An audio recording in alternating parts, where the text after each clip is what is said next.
Or when I can come co-host with you every now and then too, maybe once a year. You're very good at that. We should tee that up again. I love doing it, so anytime you'll have me, count me in.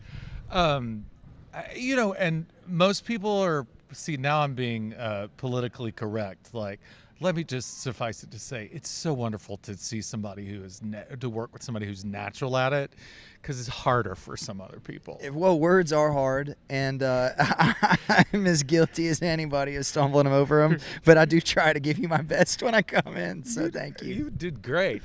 It won't be long. Still going strong. I'm like, isn't that number one already? We're getting close, man. We're getting really close. I think we're about to punch into the top 10 here.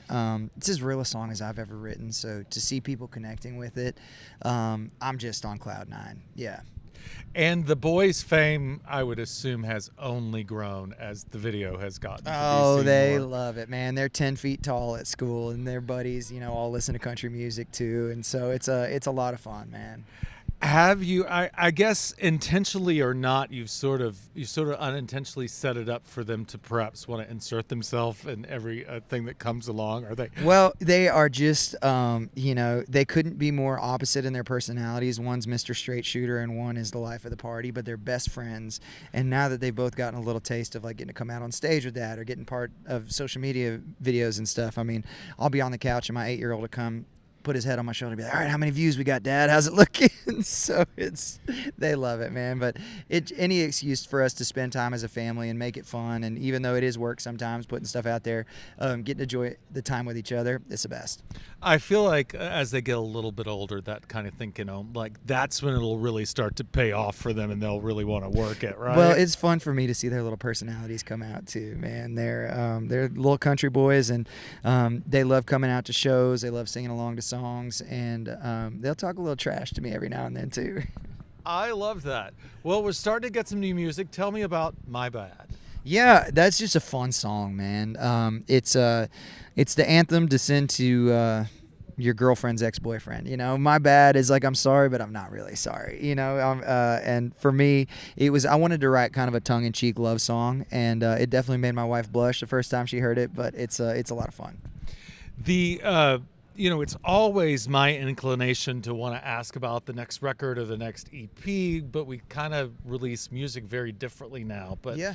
Where are you in the music making process? I know we've been very secretive about it. We only released a couple of songs this year. We have Won't Be Long climbing to the top of the chart right now, but we haven't announced much. And let me just say, 2026 is ripe for a lot of music for us, and I have a lot that I am really struggling not to share that will be starting to come out at the beginning of next year. So I think it will be as exciting a year as I've ever had on the music front next year. I mean, that sounds like enough to perhaps hold us through enough of a tease to hold us through over the holidays. There will be no shortage of music for me next year, which is that makes me happy.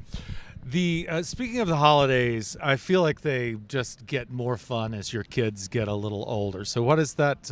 Are y'all doing the regular thing, open the presents in Nashville, head for Texas? So our secret strategy, this year, I was like, can we please stay at home for Christmas? So we're going to stay home for Christmas.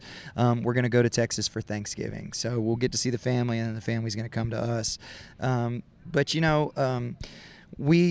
We've got a neighborhood with a bunch of friends in it, and the kids love to all run around, and it's just warm enough around Christmas in Nashville. So it'll be nice to wake up in our own bed, open some presents, and then, for once, instead of packing and feeling like Christmas, like Home Alone, running through the airport, we'll get to kind of kick up, have a cup of coffee on the couch, and enjoy it a little bit.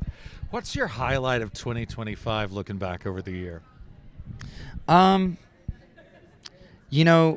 One of the crazier things that I've ever gotten to do was playing cowboy songs with Lana Del Rey at Stagecoach. I got an email from her asking me if I would come play and feature in her set, and just the wildest series of events. But that's as big and as insane of a crowd as I've ever played for, and it was definitely a how did we get here moment. That's way cool. Okay, what's on your radar for 26 other than what you've already teased that you're looking forward to?